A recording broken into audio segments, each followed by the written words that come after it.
सर्वप्रथम आम्ही जनमताच्या कौलाचा आदर करतो आणि या निवडणुकीमध्ये एक गोष्ट आपल्याला पाहायला मिळाली की दक्षिणेमध्ये तर भाजपची दारं बंद झालीच, पण उत्तर भारतामध्ये विशेष करून जे ध्रुवीकरणाचं राजकारण बीजेपी करण्यामध्ये त्यांना यश आलेलं आहे हे कोणालाही नाकारता येणार नाही. हिंदू मुसलमान आणि या सगळ्या विषयावर भाजप राजकारण करते ते त्या निमित्तानं स्पष्ट होते. पण जनतेच्या विकासाच्या प्रश्नाच्या बाबत भाजप नेहमी दूर पळते आहे हे आपण चित्र पाहतो आहे. आज आम्ही हरलो असेल, पण उद्या आज जनता जनार्दन काँग्रेसला देशाच्या सत्तेमध्ये आणल्याशिवाय राहणार नाही आणि त्या पद्धतीचं वातावरणसुद्धा आज देशपातळीवर तयार झालेलं आहे. आणि काही लोक सांगतात की केंद्राचे जे आपल्या देशाचे प्रधानमंत्री नरेंद्र मोदी आहेत त्यांच्या बद्दलच्या लोकांचा तो विश्वास आहे. पण मी तुम्हाला सांगतो की लोकसभेच्या निवडणुकीत नरेंद्र मोदींच्या सरकारला लोक परास्त केल्याशिवाय शांत बसणार नाही. ही त्या पद्धतीचा रिपोर्ट आपल्याला या जनकोणामधून पाहायला मिळतो. पण त्या निवडणुकांच्या पार्श्वभूमीवरती इंडिया आघाडीचं वक्तव्य टिकेल का? कारण की चर्चा अशी की त्या निवडणुकीच्या पार्श्वभूमीवर बोर्ड लावून शकतात, त्यामुळे इंडिया आघाडीचं आपल्याला लक्षात असेल की मागच्या जेव्हा हा सेमीफायनल झाला त्यावेळेस आम्ही छत्तीसगड जिंकलं, आम्ही मध्य प्रदेश जिंकलं आणि आम्ही राजस्थान जिंकलो. पण त्या निवडणुकीमध्ये त्या निवडणुका जिंकल्यानंतर 6 महिन्यानंतर ज्या लोकसभेच्या निवडणुका आल्या त्या निवडणुकीमध्ये खासदार आमचे त्या ठिकाणी नाहीच्या बरोबर आले. आता हेच उलटं होणार आहे. आता यांना कौल दिला असेल पण लोकसभेमध्ये काँग्रेसला कौल त्या ठिकाणी मिळेल. मध्य प्रदेशात ऑपरेशन लोटस सक्सेसफुल झाल्यानंतरही लोकांनी भाजपला पसंती दिली. उद्या हेच चित्र महाराष्ट्रात दिसू शकेल. जे काही त्रुट्या आमच्या होत्या तिथं आम्हाला शिकायला मिळाल्या, त्या त्रुट्या आम्ही भविष्यात दुरुस्त करू आणि पुढे जाऊ. नाही, पण आता एक ही जी निवडणूक आहे यामध्ये काँग्रेसचा बॅकफुट होईल, त्यामुळे महाविकास आघाडीमध्ये बार्गेनिंग पॉवर करू शकतो. काँग्रेस कधी बार्गेनिंगमध्ये राहिलं नाही. काँग्रेस या देशातील प्रत्येक व्यवस्थेला घेऊन चालणाराच पक्ष राहिला. देशाच्या संविधानिक व्यवस्था आणि देशाचं स्वातंत्र्य हेच काँग्रेसला महत्त्वाचं आहे. खुर्चीपेक्षा काँग्रेस त्याच विचारानं इतके वर्ष या देशामध्ये लढा देते आहे आणि जनता काँग्रेसच्या पाठीशी उभी राहणार. आत्मविश्वास या 3 राज्यामध्ये काँग्रेसला मिळाला. मी आपल्याला सांगितलं की ज्या काही त्रुट्या आम्हाला या ठिकाणी मिळालेल्या आहेत त्या त्रुट्या दुरुस्त करून आम्ही पुढे जाऊ आणि लोकसभेमध्ये आम्ही विजय प्राप्त करू. मुख्यमंत्र्यांनी म्हटलं की भारत जोडो नाही भारत तोडो यात्रा राहुल गांधींनी केली. इथे जोडायचं आणि बाहेर भारत जोडो केली, त्याला लोकांनी उत्तर. त्यांना काय चेष्टा करायचं तो त्यांचा प्रश्न आहे. राज्यामध्ये शेतकरी रोज आत्महत्या करतात त्याच्यावर बोला ना. शेतकऱ्याला कसं वाचवता येईल, त्यांना कसा न्याय देता येईल. तरुणांची फरफडत आहे महाराष्ट्रामध्ये, रोज लोकांचे आंदोलन चालू आहे त्याच्यावर बोला ना. राहुल गांधींच्याबद्दल राहुल गांधींनी देशासाठी काम करतात आहे त्याच्यामुळे राहुल गांधींबद्दल बोलायला अजून ती परिस्थिती नाही आहे. त्याच्याबद्दल मी काही त्या लेवलवर जात नाही. पण मूळ प्रश्न असा आहे की राहुल गांधीजी देशासाठी जगतात आहे. कोण कशासाठी जगतात आहे त्यासाठी मला सांगायची गरज नाही. मी त्या लेवलवर जाणार पण नाही. 2024ला परत मोदीच येणार आहे, त्यामुळे आता आम्ही जो काही निर्णय घेतला तो एकदम योग्य होता या निकालाने स्पष्ट केला अजित पवार एका भाषणात. ठीक आहे ना. मला पण असं वाटतं त्यांना काय प्रतिक्रिया. हा महाराष्ट्र आहे, हा शाहू फुले आंबेडकरांचा महाराष्ट्र आहे, छत्रपती शिवाजी महाराजांचा महाराष्ट्र आहे. या महाराष्ट्राचा पदोपदी अपमान करण्याचं काम या आता असलेल्या सरकारमधल्या लोकांनी केलेलं आहे. त्यामुळे महाराष्ट्राची जनता निर्णय करेल ना. काही ही जनता नाही आहे. जे काही महाराष्ट्रात आंदोलन चाललेले आहेत, लोकांमध्ये उद्रेक आहे, त्यावर सरकारने चिंता करावी. आज सरकार त्याच्यावर चिंता करण्यापेक्षा दिल्लीवरच निर्भर आहे अशा पद्धतीचं आपल्याला पाहायला मिळत आहे. आणि म्हणून मी तुम्हाला सांगतो की चित्र स्पष्ट आहे. अजून खेळ पुष्कळ बाकी आहे. त्याच्यामुळे मी आज खूप सारं त्याच्यावर प्रतिक्रिया द्यावी असं नाही. मी सुरुवातीलाच सांगितलं की जनता जनार्दनाचा निर्णय आम्हाला मान्य आहे आणि आम्ही लोकशाहीला मानणारी लोक आहोत. भाजपकडून प्रतिक्रिया येत आहे. मोदींना बनवती राहुल गांधी म्हणाले होते म्हणून काँग्रेसला जनतेनं जागा दाखवली असं म्हणतात.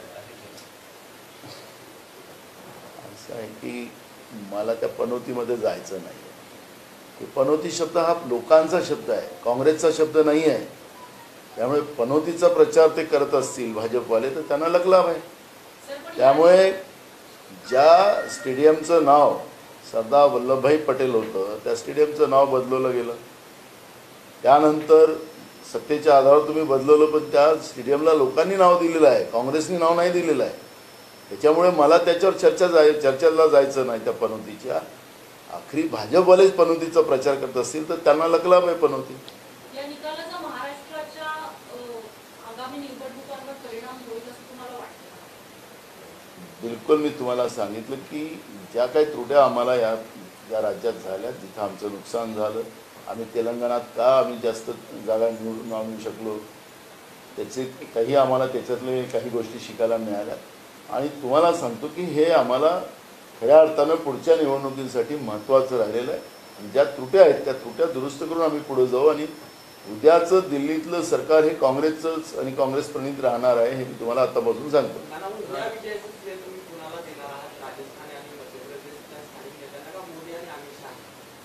त्यांच्या पक्षाचा निर्णय करावा, तो आम्हाला काही त्याच्यावरती प्रतिक्रिया द्यायची काही गरज नाही. आता पुढं त्यांच्याच राज्यात काय होतं ते आपल्याला कळेल ना. भाजपचे सगळे नेते म्हणतात की मोदी ही एकमेव गॅरंटी आहे. गॅरंटी असती तर राज्यामध्ये सगळ्यात जास्त शेतकऱ्यांच्या आत्महत्या नसत्या झाल्या. ज्या महाराष्ट्रामध्ये मोदीजींनी 2014मध्ये शेतकऱ्यांना आश्वासन दिलं होतं, त्यांनी ज्या पद्धतीनं भरोसा जाहीर केलेला होता, त्याच महाराष्ट्रामध्ये सगळ्यात जास्त शेतकऱ्याच्या आत्महत्या आहेत ना. शेतकऱ्यांना भरोसा राहिला असता, तरुणांना भरोसा राहिला असता, किंवा महागाईबद्दलचं यांच्या हातात कंट्रोल राहिला असता तर लोकांनी आत्महत्या केल्या नसत्या. गृहिणी आत्महत्या करतात आहे, शेतकरी आत्महत्या करतात आहे. यांनीच महागाई कमी करायची भूमिका मांडली होती. म्हणून भरोसा आहे की नाही हे तुम्हाला लोकसभेच्या निवडणुकीत कळणार ना. मागच्या काळात आम्ही याच राज्यामध्ये निवडणुका जिंकलो होतो. छत्तीसगड, मध्य प्रदेश आणि राजस्थान आम्ही तिन्ही राज्य जिंकलो होते मागच्या सेमीफायनलला. मगाशी सुरुवातीला सांगितलं की तिथं आम्ही हारलो, तिथं आम्ही आता पुढच्या निवडणुकीत जिंकू. तिथलं ते रूटच आहे. आणि म्हणून देशातलं सरकार बदलेल हे तुम्हाला मी आतापासून सांगतो. दोन गोष्टी आहेत. एक म्हणजे राजस्थानमध्ये अंतर्गत गटबाजी ही फार बाहेर आलेली होती निवडणुकीच्या आधी सुद्धा. राजस्थानमध्ये बीजेपीमध्ये काय होतं? नाही, बीजेपीमध्ये काय होतं? इथे अंतर्गत गटबाजी बाहेर आली होती. दुसरीकडे महाराष्ट्रात ती काय चर्चा असते की आता काँग्रेसमध्ये काही नेते भाजपमध्ये जातात. तर येणाऱ्या काळात असं असेल तर निवडणुकांचं जनता काँग्रेस सोबत आहे, जनता काँग्रेसच्या सोबत आहे, एवढंच आम्हाला माहिती आहे.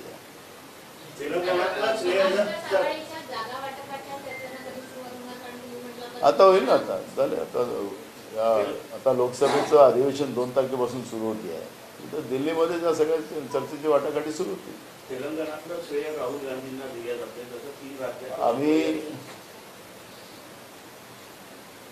मी राहुल गांधींचं आमचं नाही. राहुल गांधींनी स्वतः सांगितलं की आम्ही हे सगळ्या कार्यकर्त्यांचा आणि काँग्रेस जनांचा आणि त्या राज्याच्या जनतेचा हा विजय असं सांगितलं. त्याच्यामुळे राहुल गांधी स्वतः श्रेय कधीच घेत नाहीत. कर्नाटकमध्ये आम्ही जिंकलो तर राहुल गांधींनी तेच सांगितलं. आमच्याकडे मी पण नाही आहे आमच्या नेत्यांमध्ये. जबरदस्ती तोंडात टाकू नका. ते जे गोष्ट नाहीच म्हटलं त्या गोष्टीला काय कशाला घ्यायचं. कर्नाटकच्या विजयानंतरचा मोमेंटम काँग्रेसला कुठेतरी कंटिन्यू नाही करता आला. त्याची ही सगळी परिणिती असं म्हणावं लागेल. मी सुरुवातीला सांगितलं दक्षिणेमध्ये लॉकबंद आम्ही यांना भाजपला बंद केलं ना. तुम्ही दक्षिणेमध्ये सगळे थांबलेले आता तर फक्त हेच आहे. तर तुम्हाला छत्तीसगड, मध्य प्रदेश आणि राजस्थानचा ट्रेंड सांगितलेला आहे की मागच्या लोकसभेमध्ये त्यांना भाजपला फायदा मिळाला होता, आता आम्हाला फायदा मिळेल. ट्रेंड बदलेल ना. महागाई आणि बेरोजगारी विषय म्हणताय, पण या पूर्ण राज्यामध्ये एवढी जर परिस्थिती असताना का भाजपला वोटिंग केलं असं मला वाटतं? मी सांगितलं आमच्या काही त्रुट्या असतील त्या दुरुस्त करू. काय असेल त्याचं विश्लेषण चालू झालं. ईव्हीएम वरती अनेक वेळा प्रश्न उपस्थित करण्यात आलेले आहेत. आजचा जी काही निकालाची आकडेवारी आहे ती पाहता तसा काही प्रश्न उपस्थित करताय का आणि काय वाटतं ईव्हीएम बद्दल? त्या आम्हाला ईव्हीएम बद्दल काय बोलायचं नाही, त्याच्याबद्दल काय चर्चा करायची बरोबर. हिंदी में बताइए, 4 राज्यों का चुनाव परिणाम आया, 2 राज्य जो कांग्रेस शासित थे चले गए हाथ से, एक तेलंगाना में जीत हुई है, किस तरह देखते हैं? देखो, हम जनता जनार्दन का जो निर्णय है वो कांग्रेस एक्सेप्ट करती है. छत्तीसगढ़, राजस्थान और मध्य प्रदेश में लास्ट इलेक्शन में हम जीत हासिल किए थे और उसके बाद लोकसभा का चुनाव हुआ, उसमें हम लोगों को वहाँ पे लोकसभा में आई। लेकिन जो भी गलतियाँ इस चुनाव में हमारी हुई उसको सुधार के हम लोग लड़ेंगे और लोकसभा में सबसे ज़्यादा जगह हम इस राज्यों से हम चुन के जाएंगे। और इसमें एक बात आपने देखा हो कि दक्षिण का जो एरिया है उसमें बीजेपी पूरी ब्लॉक हो चुकी है, बीजेपी को कोई स्थान उस एरिया में नहीं है, वही आपने देखा है। तो मुझे लगता है कि आज की हार कल हमारी जीत की तरफ लेके जाने वाली है और लोकसभा में सबसे ज़्यादा अच्छा प्रदर्शन कांग्रेस और कांग्रेस प्रणीत व्यवस्था करेंगे और देश में सरकार कांग्रेस की आएगी। कहीं ना कहीं खतरे की घंटी है महाराष्ट्र के लिहाज से, क्योंकि जिस प्रकार से छत्तीसगढ़ आपके हाथ से गया, राजस्थान गया, आप आने वाले दिनों में महाराष्ट्र में असेंबली और लोकसभा दोनों ही चुनाव होंगे, तो चुनौती आपके लिए भी है व्यक्तिगत रूप से? महाराष्ट्र में जिस तरह से शौफुल्ला अम्बेडकर विचारधारा को और छत्रपति शिवाजी महाराज के विचार को ये जो भ्रष्टाचार की राजनीति के आधार पर जो खत्म करने का काम किया है, दो समूहों में लड़ाने का काम जो हुआ है, ये विचारधारा कभी भी एक्सेप्ट नहीं कर सकती है। शौफुल्ला अम्बेडकर की विचारधारा सामाजिक न्याय की रही है, छत्रपति शिवाजी महाराज की भूमिका ये सामाजिक न्याय की रही है। और महाराष्ट्र की जो राजनीति है वो जो इस तरह से गंदा करने का काम केंद्र में बैठी हुई सरकार ने जो की है, उसके परिणाम बीजेपी को भुगतने ही पड़ने वाले हैं। और इसका कोई परिणाम जो अभी चुनाव हुए उसके कोई परिणाम महाराष्ट्र पे नहीं होंगे। और महाराष्ट्र की जनता जो गलतियां हमारी इन राज्यों में वो सुधार कर हम ये लड़ाई लड़ेंगे और उसमें हम लोगों को फायदा मिलेगा। आपके के नेता हैं प्रमोद कृष्णन, प्रवक्ता भी है कांग्रेस पार्टी, उनका बयान है, उन्होंने कहा कि जिस प्रकार से सनातन विरोधी बातें कही गई कुछ एक नेताओं द्वारा या कांग्रेस पार्टी ने उनका विरोध नहीं किया और ये लोग इंडिया अलायंस में है, तो कहीं ना कहीं इसका नुकसान जो है वो हिंदी भाषी प्रदेशों में पड़ा और कांग्रेस पार्टी उसका नुकसान झेल रही। देखो, हमारे नेता राहुल गांधी जी हर राज्य में आप जाते हैं तो वहाँ पर भगवान शिव जी हो, हनुमान जी हो, दुर्गा जी हो, सब मंदिरों में जाते हैं, सनातन धर्म का आदर करते हैं। मैं खुद हिंदू हूँ, हम लोग करते ही है, किसी को सर्टिफिकेट नहीं दिया है, कोई प्रमाण पत्र नहीं दिया कि ये सनातन धर्म वाले यही प्रमाण पत्र देंगे। मूल सब्जेक्ट है कि इस तरह का क्लाइमेट बनना और बनाना जो बीजेपी की फितरत है, उसके आधार पर ये खेल खेलते रहते हैं। मैंने शुरुआत में कहा कि ये जो राज्य है, जो साउथ में तो इनको पूरा ब्लॉक किया गया है, लेकिन ये जो राज्यों में हिंदू मुस्लिम और इस तरह की लड़ाई बनाने में बीजेपी को यश प्राप्त हुआ है।